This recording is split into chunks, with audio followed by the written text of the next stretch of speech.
right, everybody, welcome back to another episode of Another Bourbon Show. So tonight we're going to be drinking another offering from a company that we've drank it before, just not this particular offering. This is one of their very first releases. We're going to be drinking some Pinhook, the 4-year from their vertical series. So Pinhook is doing a vertical series, and it's kind of cool because they're doing like a legit vertical series. So a 4-year, a 5-year, a 6-year, a 7-year. They'll release an 8-year. Well, they haven't released the 7 yet, but they will release a 7-year, an 8-year, etc., etc. And it's just going to keep going as long as they possibly can, I suppose. Which is a really cool thing that they've decided to do. And it's not easy because it takes them distilling a whole bunch of product early on and not releasing it so that they have enough of that initial stuff to release this, and then later the 5-year, and then later the 6-year.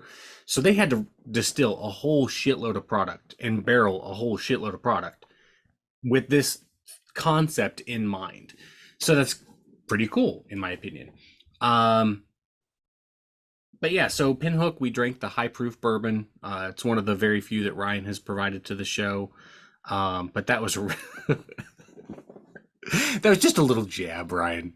Just Yeah. a little jab. I'm used to it. But yeah, so that was a really great bourbon, and I've had this one on the shelf for quite a while now. So figured, hey, let's give this one a go. It comes in about $45. It's 98 proof.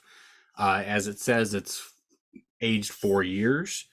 And the mash bill is 75% corn, 20.5% rye, and 4.5% malted barley. So, Steven, what do you think of that label?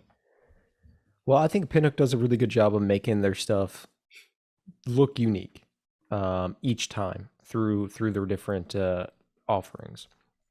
And I think that the specific parts that stay the same, both the like jockey with the horse and the Pinhook name, are typically, on a lot of labels, I would probably say that those are very bland elements.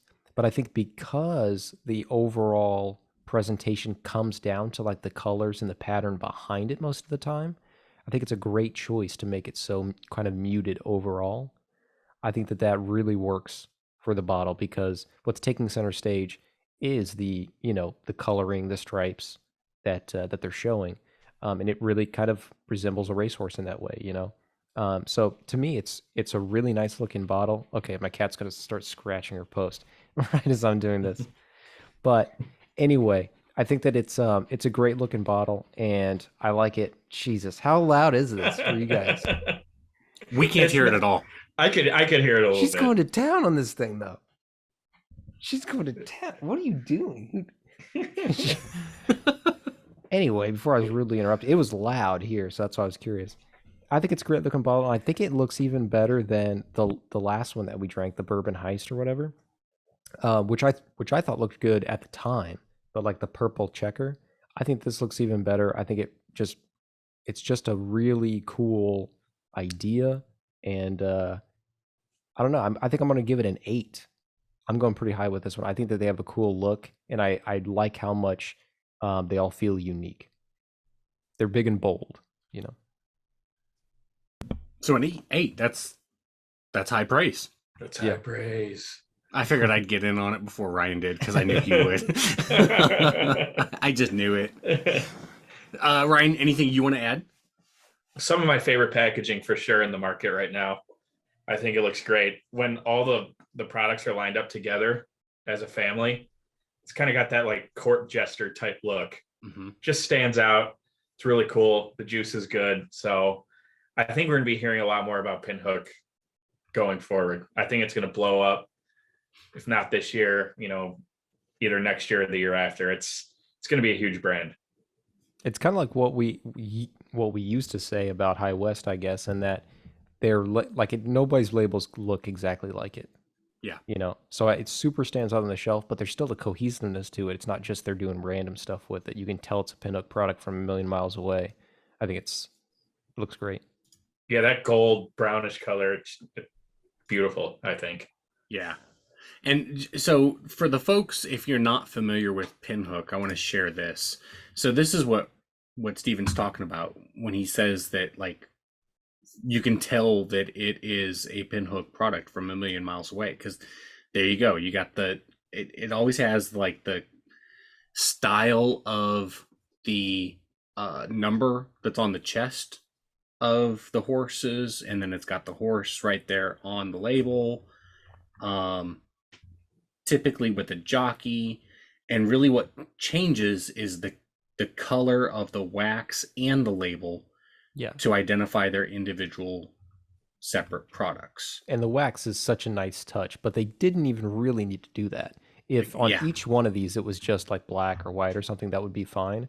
But it really adds a nice touch to it, and it makes the whole bottle cohesive, and it really works for that understated, sketch that is the logo and the name. Yep. Yeah, so I just wanted to share that because, again, if folks aren't familiar, they might not know what you were talking about, Stephen. So there you go. And the reason I'm not giving it any higher, by the way, just real quick, I'll mention is just I think it's because if you weren't looking at the website like you just were, Dan, I don't think you're necessarily going to know exactly what that one is any given time. I know for me, anytime I see a Pinhook thing, I've got to kind of look up what does it mean? What is this one? So yeah, I think that's definitely a fair critique. A while back, I did a TikTok where I talked about how, like, if you can't find Stag Junior, give Pinhook High Proof Bourbon a try. And like the number of questions which everybody was, well, not everybody, many people commented, which color top is that?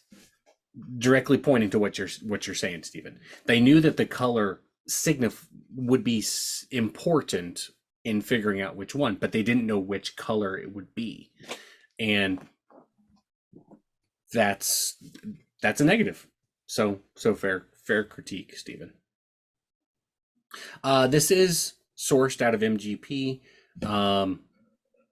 but again, it's an interesting mash bill. It's not a standard MGP mash bill, so I don't know if it's contract distilled or if it's just a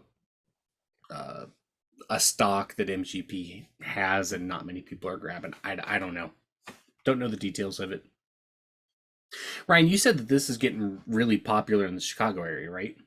Yeah, it's getting a lot of distribution.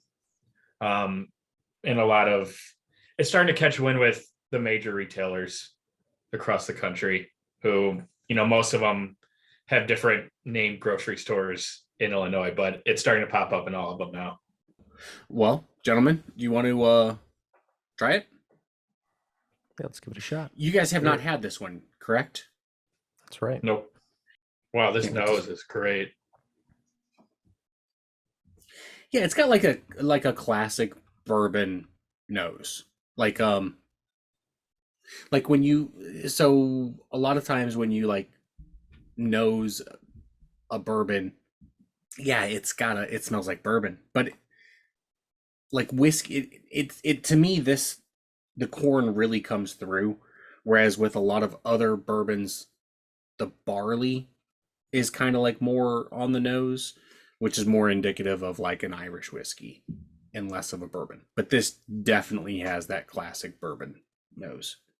I get a lot of banana. Yeah. It just strikes me a lot. A little marshmallow too. And I don't know if it's like mint, but there's something that I got a little licorice. I can see black licorice specifically. Yeah. Yeah, marshmallows, banana is really sticking out to me the most, though. And when you cut up a banana, and not even like eating it right away, letting it, you smell it as you cut it, and You're like, all right, I'm gonna eat that now. It's kind of got that fresh smell right after you cut a banana. Yeah, I can see that. So you're saying banana? Yeah, but I like, I don't like the texture of bananas. I really like the smell of bananas. Yeah. So I, that's why it reminds me of that. I'm being honest here. I love bananas. Like one of my favorite fruits. I like to allow them to be over ripened and then smash them and add them to like fucking just about anything. Like oatmeal's like the old school oatmeal, not the fucking flavored packet shit. You know, the big tube of oatmeal. Give me a over ripened banana and some Quaker oats. That's a breakfast right there. The hell's he talking about, dude? He's just like, the Hoover era. Get off my lawn. Yeah. Is that a line from Gran Torino? Those old oats. Not those newfangled oats you guys got. Those Zoomer oats. I'm just saying that the like the smashed banana is better than the packaged quick banana flavored oatmeal. That's all I'm saying. Backstreet Boys is better than One Direction. I get it, old man. Oh wait, that's Ryan. Ryan went to the Backstreet Boys concert with his parents. Not One Direction, though. I just want to say that New Kids on the Block is better than either one of them. I couldn't even tell you any of their songs. No, I couldn't. I don't know. Did you guys Johnny cry? Wahlberg was in the band, though. Was he? Yeah. He's the only member I know. Yeah. That Korean band broke up, right? BTS. Did they break up? I don't know. I just know that's the big Korean band. I don't think I ever heard a single song from them.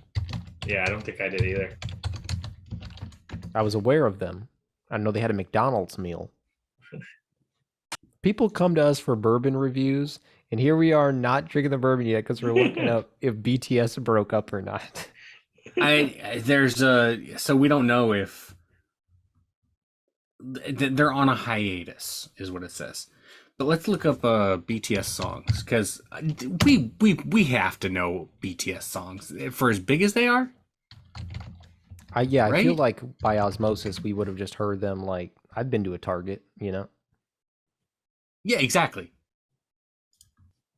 and I can totally use this on YouTube. They'll love it. Yeah.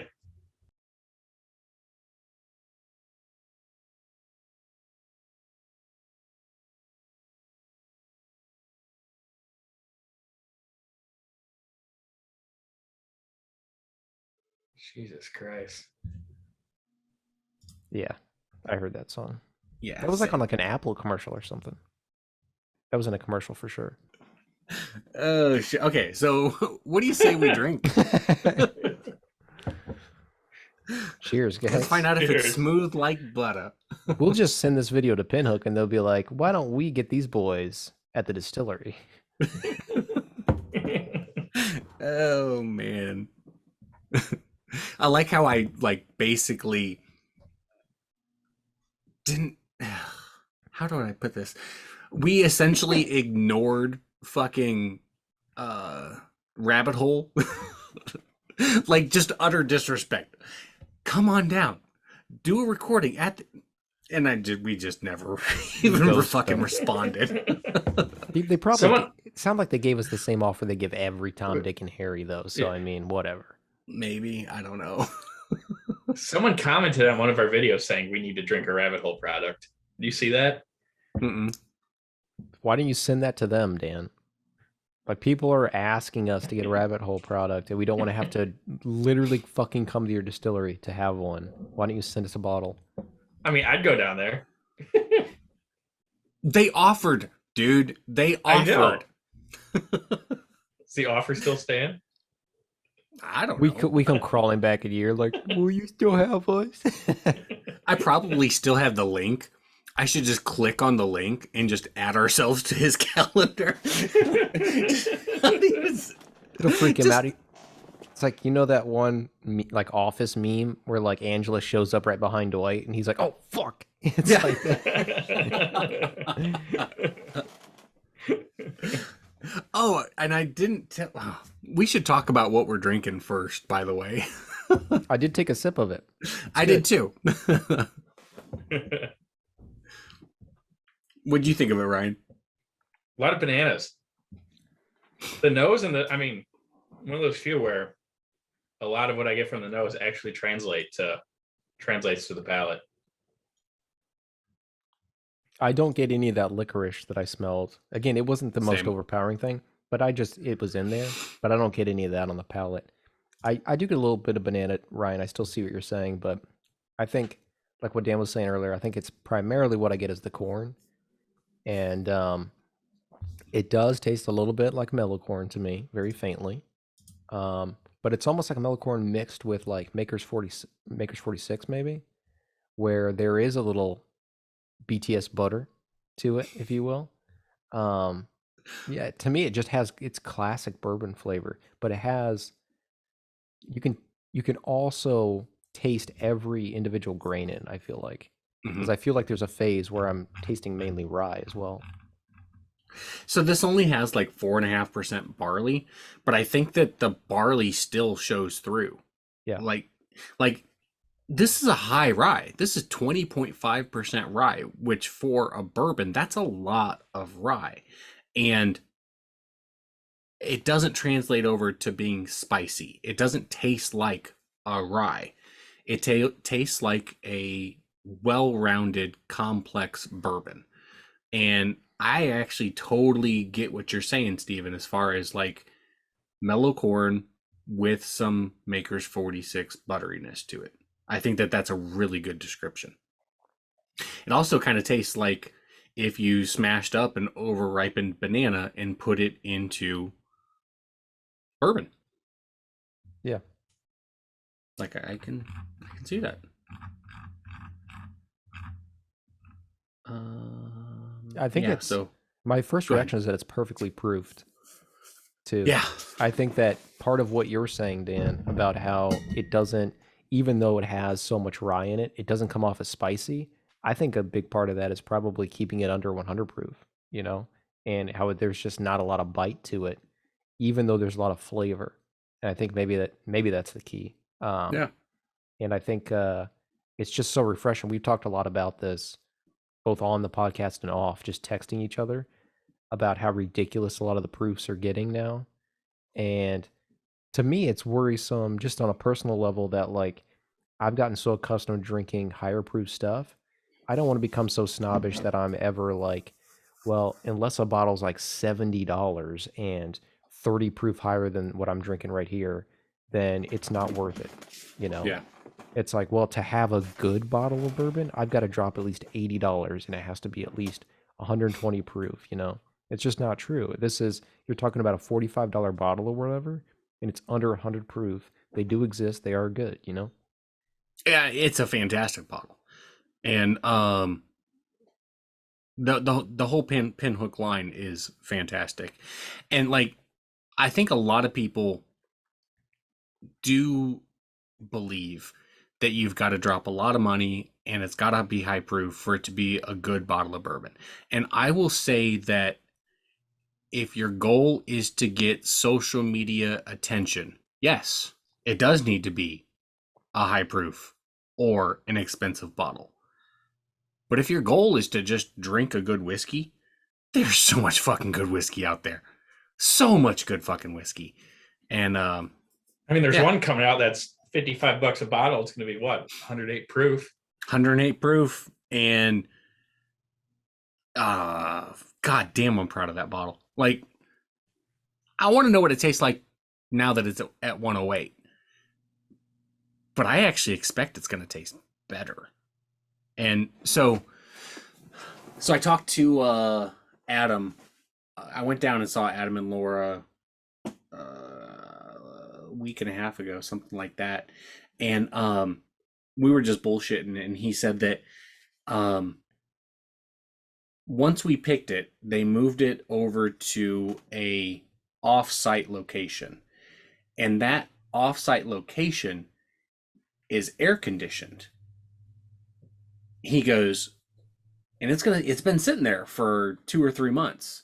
He goes, and that cooler temperature should pull some of that out of the wood. He goes, so you're gonna get, it's not gonna taste exactly the way it did whenever you guys tasted it.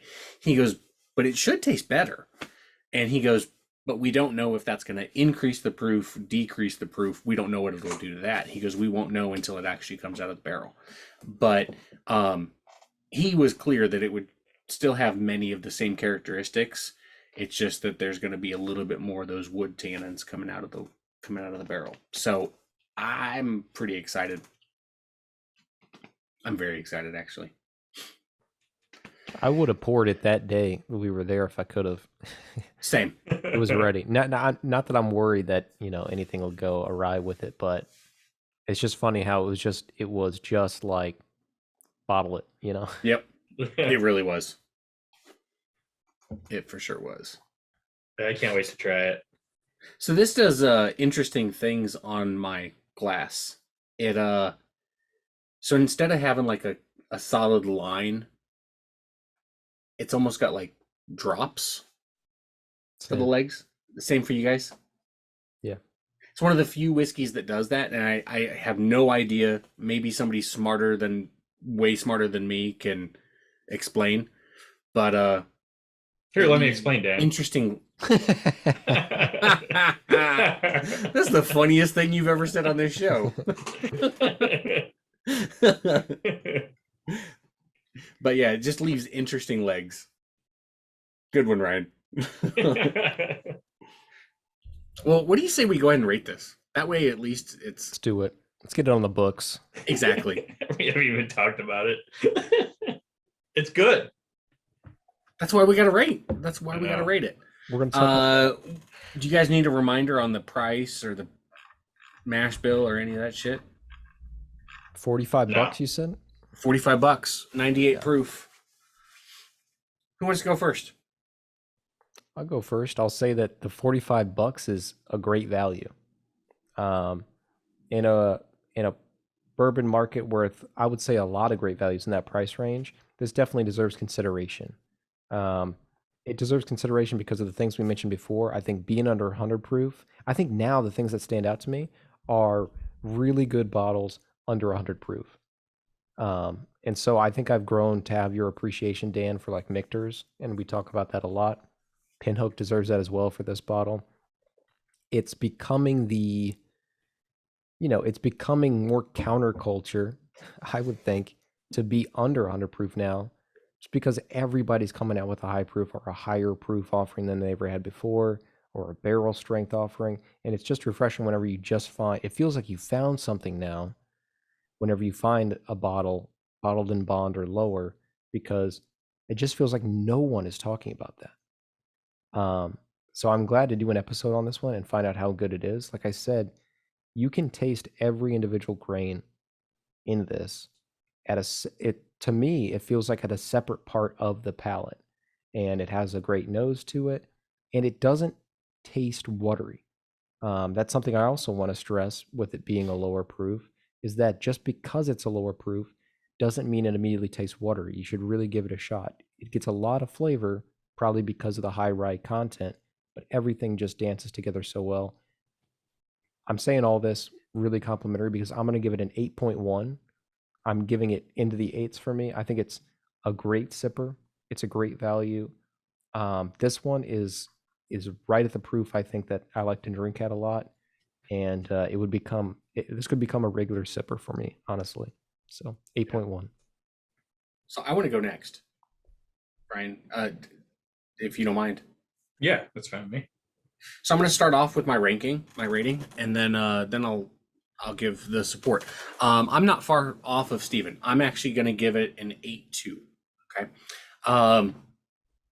And for all of the things that Steven mentioned, I 100% am right there with him on. The one thing that we did not talk about at all and we should have, is the fact that, yeah, it's 98 proof, so it's under 100 proof, under 100 proof.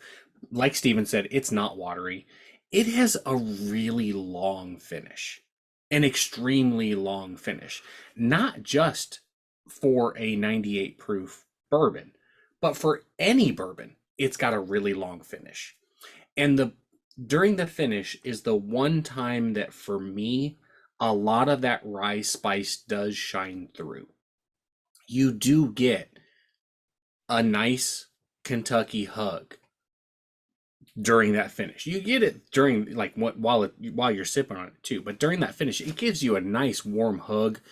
It's got a nice rye spice on the tongue during that finish, and it's just super, super long lasting.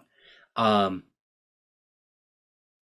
I want to make sure that we give the bottle the justice that it deserves for having a really long finish, even at a 98 proof. And let's not forget here that 98 proof is not a low proof bourbon. It just simply isn't. It's medium proof, if you will. But it's got a really, really nice finish from start to finish. It's just a great pour. Underrated. Everything Pinhook does, in my opinion, is underrated. I think they deserve more accolades across the board, and it's a brand that needs to be on more shelves. So yeah, I'm going to go with an 8.2. 8.2 was in my head from the moment I sipped it. When you said 8.1, I was like, well, there you have it. So there you go, 8.2, and there's my reasoning. Yeah, piggybacking off what you guys said, it's a great bottle for that price point. It's right in that area where there seems to be a trend in whiskeys. If you have a good name behind it, behind your brand, and if the proof is at a certain point, it's usually going to be $50 or higher now. Even the $60 range. We're seeing price increases across the board, not just on alcohol, but on everything. So that is partially to do with it, but sourced from MGP, and it doesn't taste like it is. It's a lot different, which you drink a lot of MGP sourced brands, you could tell what's related, like, oh, that must be a cousin of this. And usually it is. I really like that banana taste to it, that vanilla, little bubble gum on it too. It's just really good. I know we had the high proof bourbon, and for this to be as complex as that says a lot. I'm not like, I really like high proof bourbons, and the amount of taste and flavors and the complexity you get out of them, especially the Pinhook one, is a lot. But even drinking this, the hug is as long as that high proof bourbon finish was for me, which says a lot about how good this product is. Even going back to our ratings, Steven, you gave this particular one tonight the same one as the high proof at 8.1. That was your rating for that. Dan, you were at an 8.3. So you're pretty much the same score. I was also at an 8.3. I'm going to give this the same score. I think it's in the same ballpark as that one. And for $15-20 cheaper, I think it's a great option, any day of the week. If you're not looking to spend that extra $20. There's differences in the bottles, of course, but this is just as complex as the high proof bourbon. The finish is just as long, and the flavors, I like the flavors just as much. So 8.3 for me. But they're very different flavors, right, between this bottle and the high proof bourbon. Both fantastic, but different. Which is better or worse? Well, that depends on the individual palate. But so we got an 8.1, an 8.2, and an 8.3 tonight, right? Yep. Pretty sweet. You could even get both of these bottles for the price that you might spend on some other bottles of what you would consider the same quality, and you would be able to tell which one you liked better yourself, because they are different enough to justify it. Yep.